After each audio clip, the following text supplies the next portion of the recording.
Hello दोस्तों, कैसे हैं आप लोग। उम्मीद है कि आप सब लोग अच्छे होंगे, ठीक ठाक होंगे, खैरियत से होंगे। दोस्तों, जैसा कि हमने कल डिस्कस किया था प्रिस्क्रिप्शन अब्रीविएशंस के बारे में, आज हम क्या है एक और नए टॉपिक के बारे में डिस्कस करेंगे जिसका नाम है analgesics, antibiotics and anti inflammatory agents. यानी एनाल्जेसिक्स बोलते हैं हम किसी को पेन रिलीफ करने के जो क्लास है, जो टैबलेट है, हम उसको एनाल्जेसिक्स बोलते हैं।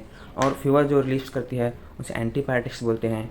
और एंटी इन्फ्लामेटरी जो है इसका मतलब इन्फ्लेमेशन को कम करने वाली मेडिसिन को एंटी इन्फ्लेमेटरी एजेंट्स बोलते हैं या एंटी इन्फ्लेमेटरी मेडिसिन बोलते हैं।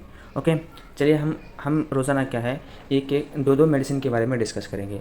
ओके, मैंने ये प्लान किया है कि हम 10 डेज़ चैलेंज करेंगे जिसके अंदर क्या है हम रोज़ाना दो दो टैबलेट्स के बारे में डिस्कस करेंगे। रोज़ाना कोई ड्रग के बारे में डिस्कस करेंगे। जैसे आज हम एसिक्लोफिनैक और एसिटाइल सैलिसिलिक एसिड के बारे में डिस्कस करेंगे। ओके, चलिए सबसे पहले हम एसिक्लोफिनैक के बारे में देखेंगे। Okay, aceclofenac is a non steroidal anti inflammatory drug. Okay, aceclofenac क्या है, ये एक NSAID है। ओके, NSAID और नॉन NSAID बोल के क्लास आती है मेडिसिन की, जो स्टेरॉइडल और नॉन स्टेरॉइडल बोल के आता है। ओके, उसमें जो सबसे पहला है वो क्या है, NSAID है। ओके, ये जो क्लास है एसिक्लोफिनैक, ये NSAID क्लास में आता है। Okay, aceclofenac is used for the treatment of a pain and inflammation. Okay, aceclofenac जो है वो पेन एंड इन्फ्लेमेशन को रिलीफ करने के बारे में यूजुअली यूज़ करते हैं। ओके, बहुत सारे इसके ब्रांड नेम्स अलग अलग हैं। जो कंपनियाँ नहीं होती है वो अपना ब्रांड नेम लॉन्च करती है, और जो साल्ट नेम होता है वो कॉमन रहता है, वो सेम रहता है, जिसे हम एसिक्लोफिनैक करके बोलते हैं। ओके, जैसे हम इसके बहुत सारे ब्रांड नेम बोलते हैं जो कॉमन यूज़ करते हैं, जैसे हम यहाँ पे यूज़ करते हैं। देखिए, ओके, देखिए जो ब्रांड नेम है वो क्या है, एसिक्लो करके आता है, ज़ीरोडॉल करके आता है। ओके, इसके जो MG है वो 50 to 100 mg में यूजुअली देते हैं। ओके, वो आगे देखेंगे। जैसे अलग अलग ब्रांड नेम है, जैसे एसिक्लो है, ओके, एसिफेन है, एसिनैक है, डोलोचेक है, डोलोकाइंड है, हैफिनैक है। ओके, ये सारे ब्रांड नेम हैं। ओके, इसमें जो साल्ट है वो कॉमन है, जिसे हम एसिक्लोफिनैक बोलते हैं। ओके, जो अडल्ट यूजुअली डोज है वो कितना है, 50 to 100 mg क्यू 12 हावरली। जैसे हम कल पढ़े थे, क्यू का मतलब होता है कि एवरी। ओके, एवरी 12 हावर मतलब जब आप एक टैबलेट कोई पेशेंट को सुबह में 100 mg देंगे तो उसको फिर घुमा के रात में ही 100 mg देना चाहिए। ओके, 100 mg से ज़्यादा डोज नहीं होना चाहिए एवरी 12 हावर में। ओके, ये हमें उसका ध्यान रखना है। इसका अडल्ट डोज कितना है, 50 to 100 mg Q every 12 hourly. अब यहाँ पे देखिए ज़ीरोडॉल ये 100 mg में ही आता है। आप इसको BD डोज दे सकते हैं। BD मतलब 20 इन अ डे, यानी दिन में 2 बार दे सकते हैं, twice in a day they सकते हैं। ओके, इसका मैकेनिज्म ऑफ एक्शन को देखेंगे। जिसे देखिए मैकेनिज्म ऑफ एक्शन को। ओके, मैकेनिज्म ऑफ एक्शन जो है, this medicine belongs to the class of non steroidal anti inflammatory drugs that helps to relieve pain. Okay, जो पेन का जो सिग्नल है जो हमारे दिमाग को जाता है वो क्या करता है, यूजुअली उसको रिलीफ करता है। ओके, इसे देखिए, एक प्रोस्टाग्लैंडिन एक हार्मोन है, वो हार्मोन अपने दिमाग में बनता है, और ये हार्मोन क्या है, पेन के सिग्नल्स को यूजुअली ब्रेन को सेंड करता है। ओके, ये क्या करता है, prostaglandin is responsible for pain, inflammation, swelling on fever. Okay, जब भी हमें पेन होता है या इन्फ्लेमेशन होता है या कहीं सूजन आ जाती है या कहीं जुकाम बुखार आ जाती है, तो इसका रेस्पॉन्सिबल कौन करता है, ये सब कौन काम करता है, वो क्या है, प्रोस्टाग्लैंडिन हार्मोन काम करता है। ओके, और ये प्रोस्टाग्लैंडिन कहाँ पे बनता है, दिमाग में बनता है, और वो कौन कंट्रोल करता है, साइक्लोऑक्सीजनेज। ओके, साइक्लोऑक्सीजनेज बोल के एक हार्मोन है, एक एंजाइम है ब्रेन में, वो क्या करता है, प्रोस्टाग्लैंडिन को बनाता है।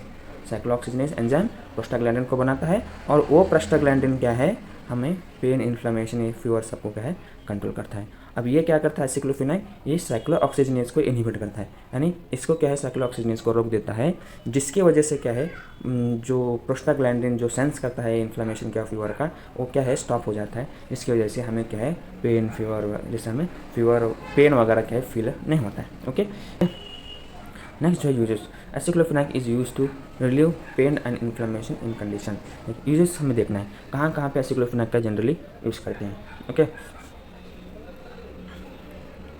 एसिक्लोफिनैक क्या usually use to relieve pain and inflammation condition such as rheumatoid arthritis. Okay, rheumatoid arthritis मतलब पेशेंट के जॉइंट्स में पेन होते हैं। ओके, जहाँ जहाँ भी जॉइंट्स हैं वहाँ पे क्या है, पेन होता है। एक बहुत सीवियर टाइप का पेन होता है जॉइंट्स में, टो के जॉइंट में, हैंड के जॉइंट्स में। ओके, यहाँ पे क्या पेटल्स में, के जो भी हाथ के जॉइंट्स हैं, सारे के सारे जॉइंट्स में क्या है, इंसान को, एक पेशेंट को पेन होता है। ओके, वो पेन की वजह से क्या है, पेशेंट को हमें रूमेटॉइड आर्थराइटिस बोलते हैं। ओके, नेक्स्ट एंकालोजिंग स्पॉन्डिलाइटिस करके बोलते हैं। जैसे एंकालोजिंग स्पॉन्डिलाइटिस मतलब ये भी एक क्या है, जॉइंट पेन ही होता है, लेकिन मेजरली कहाँ पे कंसर्न होता है बोले तो ये हमारे ये स्पाइन है और मेजर जॉइंट्स बॉडी के हैं, वहाँ पे क्या है अकर करता है। ओके, इसे एंकाइलोजिंग स्पॉन्डिलाइटिस बोलते हैं। ओके, नेक स्पॉन्डिलाइटिस भी बोलते हैं यूजुअली। ओके, और ऑस्टियोआर्थराइटिस मतलब ये भी एक टाइप का जॉइंट पेन ही है, लेकिन यूजुअली दो बोन्स के बीच में होता है। ओके, जो बोन का एक बोन के और दो बोन के बीच में जो टिश्यू रहता है जब वो टियर हो जाता है उसे ऑस्टियोआर्थराइटिस करके बोलते हैं। Okay, next rheumatoid arthritis aceclofenac is used to treat symptoms such as swelling, pain and stiffness of the joints associated with the rheumatoid arthritis। Okay, ये जो कहाँ rheumatoid arthritis में यूज होता है, और नेक्स्ट ऑस्टियोआर्थराइटिस में, और नेक्स्ट एंकाइलोजिंग स्पॉन्डिलाइटिस। ओके, ये सब होगा। नेक्स्ट देखिए सम ऑफ द साइड इफेक्ट्स, मतलब जब एक दवाई लेते हैं तो उसका साइड इफेक्ट क्या है। साइड इफेक्ट तो ऐसा नहीं है कि 100% सिर्फ होता ही है, कुछ लोगों को होता है, कुछ लोगों को नहीं होता है। ओके, कुछ लोगों को थोड़ा लेने से होता है, कुछ लोगों को जो डोज अगर ज़्यादा होगा तो हो जाता है। साइड इफ़ेक्ट ये कोई भी दवाई लो मिनिमम साइड इफ़ेक्ट तो रहता ही है, लेकिन किसी किसी को नज़र आता है, किसी को नहीं नज़र आते। ओके, क्या है देखिए, एब्डोमिनल पेन है, यानी जो अपना एब्डोमिनल हिस्सा है, जो हमारा पेट है वो दर्द हो सकता है किसी को। कॉन्स्टिपेशन है, यानी टॉयलेट का न आना, टॉयलेट का टाइट हो जाना, इसको कॉन्स्टिपेशन बोलते हैं। किसी को डायरिया भी हो सकता है। ओके, दस्त भी लग सकते हैं। ओके, नाउजिया जी मतलान होता है, वोमिटिंग होता है, स्किन रैशेस किसी को स्किन की एलर्जी होती है, डिजीनेस किसी को चक्कर आता है, विजुअल डिस्टर्बेंस किसी को देखने में तकलीफ हो सकती है, फ्लैटुलेंस पेट में गैस होना आता है, फ्लशिंग हो सकता है, स्टमक पेन हो सकता है, लॉस ऑफ एपेटाइट मतलब भूख नहीं लगती है, हार्ट बर्न होता है, सीने में जलन होता है। ये सब क्या साइड इफेक्ट इसे बोलते हैं। कॉन्ट्रा इंडिकेशंस का यूजुअली जो मतलब होता है वो जनरली एक पेशेंट को कोई डिसीज़ है, फिर हम उसी डिसीज़ में कोई और दवाई देते हैं तो दोनों दवाई मिलकर इंटरेक्ट करते हैं, इंडिकेशन करते हैं, उसको कॉन्ट्रा इंडिकेशंस बोलते हैं।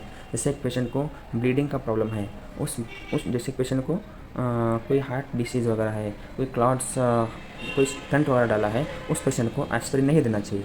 तो मिले तो एस्पिरिन क्या यूजुअली और ब्लीड कॉज कर सकता है। ओके, ये होगा Contra indication. Usually heart patient में एस्पिरिन नहीं दे सकती, एक कॉन्ट्रा इंडिकेशन है। अब यहाँ पे क्या, हेपैटिक और रीनल डिस्फंक्शन पेशेंट में एसिक्लोफेनाक नहीं देना है, कोरोनरी आर्टरी डिसीज़ में एसिक्लोफेनाक नहीं देना है, पॉर्फायरिया में यहाँ पे भी नहीं देना है, और breast feeding usually breast feeding mother के अंदर भी हमें नहीं देना है, खास करके प्रेग्नेंट वुमन के अंदर हम इसको अवॉइड करना है। ओके, ये होगा अपना कॉन्ट्रा इंडिकेशंस।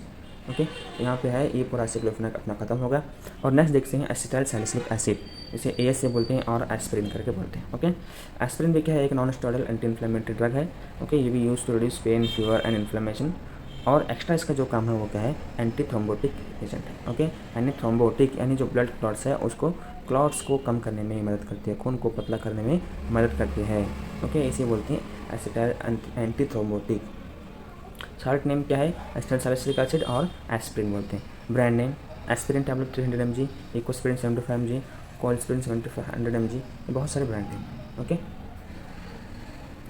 इसका जो डोसेज है 75 to 100 mg single dose daily, मतलब डेली एक सिंगल डोज में हम ले सकते हैं। ओके, अगर कोरोनरी आर्टरी डिसीज़ है ऐसा और सेरेब्रल स्ट्रोक है तो वहाँ पे 75 mg से 100 mg हम इकोस्पिरिन यानी एस्पिरिन ले सकते हैं। Okay, mechanism of action same है, जैसे ऊपर का था उसके जैसा सेम है, साइक्लोऑक्सीजनेस को इनहिबिशन करता है, जिसकी वजह से प्रोस्टाग्लैंडिन जो पेन सिग्नल को सेंसेशन करता है वो क्या है, इनहिबिट हो जाता है, जिसकी वजह से हमें पेन फीवर इन्फ्लेमेशन वगैरह फील नहीं होता। ये है एस्पिरिन और यह है इकोस्पिरिन 75 mg, ये दोनों इसके एग्जाम्पल हैं। ओके, इसका यूज देखिए बहुत सारी जगह पे यूज़ है, जैसे aspirin is used in the treatment of number of conditions including fever, pain, rheumatic fever, उनके जॉइंट्स की जैसे पेन आ जाता है, inflammatory condition, rheumatoid arthritis, pericarditis यानी हार्ट के ऊपर जब सूजन आ जाती है कोई वायरल इन्फेक्शन की वजह से, उसे पेरिकार्डियासिस बोलते हैं।